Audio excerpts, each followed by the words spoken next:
കൃഷ്ണരാജ്, ഈ വിലാപയാത്ര ഇപ്പോൾ പോകുന്നത് നേരത്തെ കൃഷ്ണരാജ് തന്നെ സൂചിപ്പിച്ച മേരി മേജർ ബസിലിക്കയിലേക്കാണ്.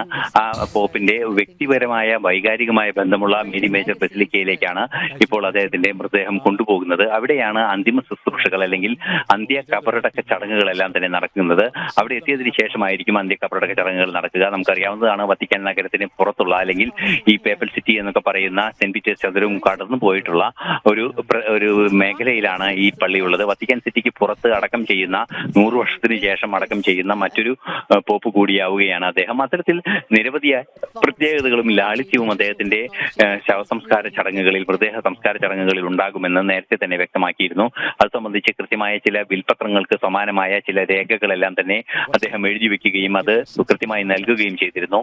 അത്തരത്തിലുള്ള രേഖകൾ പുതുക്കുകയും ചെയ്തിരുന്നു. അതായത് ഈ മരണത്തിന് തൊട്ടു മുൻപുണ്ടായ ആരോഗ്യാവസ്ഥ അതിസങ്കീർണമായ സാഹചര്യത്തിൽ അദ്ദേഹം ആ രേഖ പുതുക്കുകയും അതേക്കുറിച്ച് കൃത്യമായ ചില നിരീക്ഷണങ്ങളെല്ലാം തന്നെ നടത്തുകയും ചെയ്തിരുന്നു. അത് അത്തരത്തിലുള്ള അന്ന് നിർദ്ദേശിച്ചിട്ടുള്ള കാര്യങ്ങൾക്കനുസരിച്ചാണ് ഇപ്പോൾ അദ്ദേഹത്തിന്റെ മൃതദേഹ സംസ്കാര ചടങ്ങുകളെല്ലാം തന്നെ നടക്കുന്നത് എന്നാണ് അറിയാൻ സാധിക്കുന്നത്. അല്പസമയത്തിനകം ഈ പറയുന്ന പള്ളിയിലേക്ക് എത്തുന്നതോടുകൂടി, അതായത് മേരി മേജർ ബസിലിക്ക പള്ളിയിലേക്ക് എത്തുന്നതോടുകൂടി അദ്ദേഹത്തിന്റെ സംസ്കാര ശുശ്രൂഷകൾ ആരംഭിക്കുമെന്നാണ് അറിയാൻ സാധിക്കുന്നത്.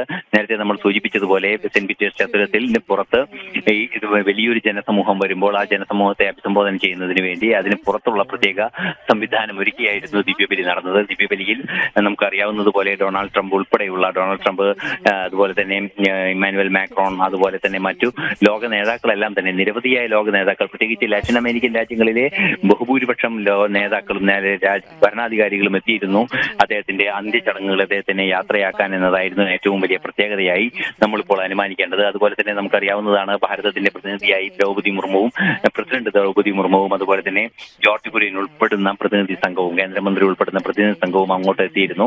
അതുപോലെ നിരവധി വിശ്വാസികളും പ്രവർത്തനങ്ങളുടെ ഭാഗമായി അവിടെ എത്തിയിട്ടുണ്ട്. ഇന്ന് നമുക്ക് അറിയാവുന്നതാണ്, അദ്ദേഹത്തിന്റെ അല്പസമയത്തിനകം അദ്ദേഹത്തിന്റെ അന്ത്യ സംസ്കാര ചടങ്ങുകൾ ആരംഭിക്കുകയും കബറടക്കം നടക്കുകയും ചെയ്യും. ആ കബറടക്കം നടത്തുന്നതിന് ശേഷം തുടർന്നുള്ള അങ്ങോട്ട് മറ്റു നടപടികളിലേക്ക് നീങ്ങുകയാണ് ചെയ്യുക. അതായത് പുതിയ പോപ്പിനെ തെരഞ്ഞെടുക്കുന്നത് ഉൾപ്പെടെയുള്ള വലിയ ചടങ്ങുകൾ ഇനിയും നടക്കേണ്ടതുണ്ട്. നേരത്തെ നമ്മൾ സൂചിപ്പിച്ചതുപോലെ ജുവാൻ ബാറ്റിസ്റ്റ എന്ന കർദിനാൾമാരുടെ ഡീനായ, അതായത് കർദിനാൾ കോളേജിന്റെ ഡീനായി പ്രവർത്തിക്കുന്ന ആ ഏറ്റവും മുതിർന്ന കർദിനാളിന്റെ ഭാഗത്ത് നിന്നാണ്, മുതിർന്ന കർദിനാളാണ് ഈ അന്ത്യശുശ്രൂഷ ചടങ്ങുകളുടെ പ്രിസൈഡിംഗ് ഓവർ ചെയ്യുന്നത്, അല്ലെങ്കിൽ അതിന്റെ അധ്യക്ഷത, നേതൃത്വം വഹിക്കുന്നത്. അദ്ദേഹം പല ഘട്ടങ്ങളിലും കൃത്യമായ നിർദ്ദേശം നൽകുന്നതുമെല്ലാം തന്നെ നമ്മൾ കണ്ടു. ദിവ്യബലിക്ക് നേതൃത്വം നൽകുന്നതും നമ്മൾ കണ്ടു. ശ്രേഷ്ഠമായ ദിവ്യബലിക്ക് ശേഷം അദ്ദേഹത്തിന്റെ അന്ത്യയാത്ര ഇപ്പോൾ നടന്നുകൊണ്ടിരിക്കുന്നു. അന്ത്യയാത്ര നേരത്തെ നമ്മൾ സൂചിപ്പിച്ചതുപോലെ നേരത്തെ ഈ വത്തിക്കാൻ നഗരത്തിന് പുറത്തുള്ള, അല്ലെങ്കിൽ വത്തിക്കാൻ സെന്റ് പീറ്റേഴ്സ് ചതുരത്തിനും വത്തിക്കാൻ സിറ്റിക്കും പുറത്തുള്ള ആ മേരി മേജർ ബസിലിക്കയിലേക്കാണ് അദ്ദേഹത്തിന്റെ അന്തിമ കർമ്മങ്ങൾക്കായി മൃതദേഹം കൊണ്ടുപോകുന്നത്. അല്പസമയത്തിനകം അവിടെ എത്തുകയും തുടർ ശുശ്രൂഷകൾ ആരംഭിക്കുകയും ചെയ്യുമെന്നാണ് മനസ്സിലാക്കാൻ സാധിക്കുന്നത്. ഏറ്റവും ചരിത്രപ്രധാനമായ ഒരു വഴിയിലൂടെ, അല്ലെങ്കിൽ നേരത്തെ നമ്മൾ അറിഞ്ഞതുപോലെ ഓരോ വത്തിക്കാൻ നഗരത്തിലെ ഓരോ പ്രദേശത്തിനും അല്ലെങ്കിൽ ഓരോ മുക്കിനും മൂലയ്ക്കും ചരിത്രത്തിൽ നിരവധി കഥകൾ പറയാനുണ്ട്. ലോക ചരിത്രത്തിന്റെ തിരുത്തി വെക്കാനാവാത്ത അല്ലെങ്കിൽ മറച്ചു വെക്കാനാവാത്ത വലിയൊരു ഏടാണ് വത്തിക്കാൻ നഗരത്തിന്റെ ഓരോ മൂലയും മുക്കും. അതുകൊണ്ട് തന്നെ അവിടെ നിന്നുള്ള ചരിത്രപ്രസിദ്ധമായ ആ രീതിയിലൂടെയായിരിക്കും അദ്ദേഹത്തിന്റെ ഈ അന്ത്യയാത്ര നടക്കുക എന്നതും മറ്റൊരു പ്രത്യേകതയായി കണക്കാക്കുന്നു. ഏതാണ്ട് 100 വർഷത്തിനപ്പുറമാണ് അത്തരത്തിൽ ഈ വഴിയിലൂടെ ഒരു ബിഷപ്പിന്റെ അല്ലെങ്കിൽ ഒരു മാർപ്പാപ്പയുടെ അന്ത്യയാത്ര നടന്നത്. വീണ്ടും ആ അന്ത്യയാത്ര ആവർത്തിക്കുന്നു.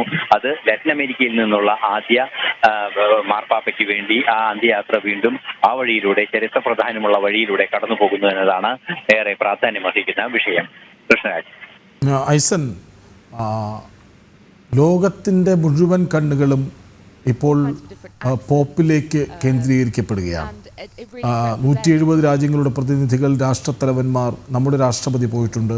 അങ്ങനെ മുഴുവൻ പേരുടെയും ശ്രദ്ധ കേന്ദ്രീകരിക്കുന്ന ഒരിടമായി വത്തിക്കാൻ മാറുന്നു. ഈ സമയത്ത് നമ്മൾ ഓർത്തെടുക്കണ്ടേ പോപ്പിനെ കുറിച്ച്? it's been a real honor reading for him. മുതൽ അദ്ദേഹം പോപ്പിന്റെ പദവിയിലെത്തുന്ന, അതായത് അന്ന് നമുക്കറിയാവുന്നതാണ് ബെനഡിക്ട് 16 മാർപ്പാപ്പയുടെ റിട്ടയർമെന്റിന് ശേഷം ഇദ്ദേഹം പോപ്പായി തെരഞ്ഞെടുക്കപ്പെട്ട് ആ പോപ്പായി തെരഞ്ഞെടുക്കപ്പെട്ടതിന് ശേഷം അദ്ദേഹം അനുവർത്തിച്ച 12 വർഷത്തോളം നീളുന്ന പോപ്പായിരിക്കുന്ന കാലഘട്ടത്തിൽ അദ്ദേഹം അനുവർത്തിച്ച ജീവിത രീതികളെല്ലാം തന്നെ ഏറെ പ്രാധാന്യത്തോടെ നോക്കിക്കാണേണ്ടതുണ്ട്. നമുക്കറിയാവുന്നതാണ്, നേരത്തെ സൂചിപ്പിച്ചതുപോലെ പലതവണ നമ്മളിപ്പോൾ തന്നെ ഇവിടെ പറഞ്ഞതുപോലെ ലോക സമാധാനത്തിന് വേണ്ടി നിലപാടെടുക്കുക, ലോകത്തെ ദുരിതങ്ങൾക്കും ദുഃഖങ്ങൾക്കും അറുതി വരുത്തണമെന്ന് ഓരോ നിമിഷവും ആഗ്രഹിക്കുകയും അതിനുവേണ്ടി പ്രയത്നിക്കുകയും ചെയ്ത ഒരു പൗരോഹിത്യത്തിന്റെ ഉത്തരവാദിത്വം എന്നതിനപ്പുറം പൂർണ്ണമായ അർപ്പണബോധത്തോടെ അക്കാര്യത്തിന് വേണ്ടി പ്രവർത്തിക്കുകയും ചെയ്ത ഒരു ശ്രേഷ്ഠ വ്യക്തിത്വമായിരുന്നു ഫ്രാൻസിസ് മാർപ്പാപ്പ എന്നത് ഏറ്റവും വ്യത്യസ്തമായ, അദ്ദേഹത്തെ ഏറ്റവും വ്യത്യസ്തനാക്കുന്ന ഒരു സംഭവ വികാസം തന്നെയാണ്. നിരവധി വിഷയങ്ങളിൽ നേരത്തെ നമ്മൾ പലതവണ സൂചിപ്പിച്ചതുപോലെ ഓരോരോ മനുഷ്യന്റെ ദുരന്ത വേളകളിലും അല്ലെങ്കിൽ മനുഷ്യന്റെ കണ്ണീരിനോടൊപ്പം നിൽക്കുകയും ആ കണ്ണീരൊപ്പാൻ ആത്മാർത്ഥമായി ശ്രമിക്കുകയും ചെയ്യുക, അതുപോലെ തന്നെ മനുഷ്യത്വത്തിന് നേരെ കടന്നു കയറുന്നവരോട് വിട്ടുവീഴ്ചയില്ലാത്ത നിലപാടുകൾ സ്വീകരിക്കുക. അത് യുദ്ധത്തിനായാലും യുദ്ധമെന്ന ദുരന്തങ്ങളെ പേറുന്ന അല്ലെങ്കിൽ മനുഷ്യന്റെ ജീവിതത്തെ മുഴുവൻ തകർക്കുന്ന 2 ലോകമഹായുദ്ധങ്ങൾ കണ്ട ഈ വലിയ ഭൂമിയെ വീണ്ടും ലോകമഹായുദ്ധത്തിലേക്ക് നയിക്കരുത് എന്ന ഉറച്ച ബോധ്യത്തോടെ യുദ്ധങ്ങൾക്കെതിരെ കൃത്യമായ നിലപാട് സ്വീകരിച്ച ഒരു ശ്രേഷ്ഠ വ്യക്തിത്വമായിരുന്നു അദ്ദേഹം. യുദ്ധങ്ങൾക്കെതിരെ യുദ്ധം പാടില്ല, യുദ്ധം ത്യജിക്കുക തന്നെ വേണമെന്ന് ഉറച്ച മനസ്സോടെ അദ്ദേഹം പറയുകയും അതിനുവേണ്ടി നിലപാടെടുക്കുകയും എന്നിട്ടും യുദ്ധത്തിലേക്ക് നീങ്ങുന്ന രാഷ്ട്രത്തലവന്മാരോട് വിട്ടുവീഴ്ചയില്ലാത്ത നിലപാട് സ്വീകരിക്കുകയും അവരുടെ ഭയപ്പെടുത്തുന്ന നടപടികളോട് യാതൊരു തരത്തിലുള്ള വിധേയത്വവും പുലർത്താതെ അവരെ കൃത്യമായി ചോദ്യം ചെയ്യാനുമുള്ള ധൈര്യം കാണിക്കുകയും ചെയ്ത ഒരു പൗരോഹിത്യ ദൗത്യം, ക്രൈസ്തവ ദൗത്യം കൃത്യമായി ഏറ്റെടുത്ത ഒരു ശ്രേഷ്ഠ പുരോഹിതനായിരുന്നു മാർപ്പാപ്പ എന്നത് ഒരു വലിയ സത്യമായി തന്നെ നമ്മളുടെ മുന്നിൽ നിലനിൽക്കുന്നുണ്ട്. നേരത്തെ നമുക്കറിയാവുന്നതാണ്, പല വിഷയങ്ങളിലും അത് നേരത്തെ നമ്മൾ പലതവണ സൂചിപ്പിച്ചതുപോലെ മനുഷ്യനെ നേരിട്ട് ബാധിക്കുന്ന വ്യക്തിയുടെ പ്രശ്നങ്ങൾ എന്ന നിലയിലും ആ വ്യക്തി ഉൾക്കൊള്ളുന്ന സമൂഹത്തിന്റെയും ആ സമൂഹം ഉൾക്കൊള്ളുന്ന ഒരു വിഭാഗത്തിന്റെയും പ്രശ്നം എന്ന നിലയിലും കളക്റ്റീവായതും അല്ലാത്തതുമായ, വ്യക്തിപരമായതും കളക്റ്റീവായതുമായ വിഷയങ്ങളിൽ കൃത്യമായ അവകാശ ബോധത്തോടെ പെരുമാറണമെന്ന സന്ദേശം ലോകത്തോട് വിളിച്ചു പറയാനും അതിനുവേണ്ടി പോരടിക്കാനും തയ്യാറായ ഒരു ശക്തമായ നിലപാട് സ്വീകരിച്ച നേതൃത്വം തന്നെയായിരുന്നു മാർപ്പാപ്പയുടേത്.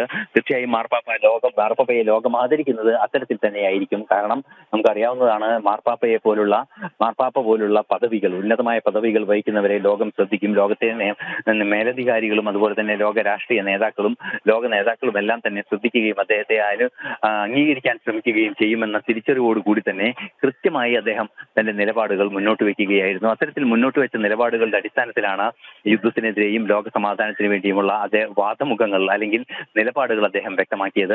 നമുക്കറിയാവുന്നതാണ്, അമേരിക്കൻ പ്രസിഡന്റ് തെരഞ്ഞെടുപ്പിൽ പോലും ഏറ്റവും കൃത്യമായ നിരീക്ഷണം നടത്തി ആ നിരീക്ഷണത്തിന്റെ അടിസ്ഥാനത്തിൽ കർശനമായ നിലപാട് സ്വീകരിക്കാൻ ലോകത്തോട് ഉറച്ച ശബ്ദത്തിൽ വിളിച്ചു പറയുകയും ചെയ്തു എന്നത് ഒരു വസ്തുതയായി ഈ അടുത്ത കാലങ്ങളിൽ പോലും, അതായത് ഈ കഴിഞ്ഞ 6 മാസത്തിനു മുമ്പുണ്ടായ ഒരു സംഭവം എന്ന നിലയിൽ പോലും നമുക്ക് മനസ്സിലാക്കാൻ സാധിക്കുന്നുണ്ട്. അത്തരത്തിൽ കർശനമായ നിലപാടുകളുടെയും അതുപോലെ തന്നെ വലിയ മനുഷ്യസ്നേഹത്തിന്റെയും കരുണയുടെ നീർത്തുള്ളിയായും ഒരേ സമയം തിളങ്ങി നിന്ന അല്ലെങ്കിൽ മനുഷ്യരുടെ ഹൃദയത്തിൽ വ്യക്തമായിരുന്നു ഇന്ന് അന്ത്യയാത്രയായി നമ്മൾ ലോകത്തോട് വിട പറയുന്ന ഫ്രാൻസിസ് മാർപ്പാപ്പ. ഐസൻ, നമ്മുടെ ഭാരതം തന്നെ പറഞ്ഞത് അനുകമ്പയുടെയും സേവനത്തിൻ്റെയും പ്രതീകമായിരുന്നു മാർപ്പാപ്പ എന്നാണ്. അതായത് പറയേണ്ട കാര്യങ്ങൾ പറയുമായിരുന്നു, ഒപ്പം സ്നേഹത്തോടെ ചേർത്തു പിടിക്കുമായിരുന്നു, അല്ലേ?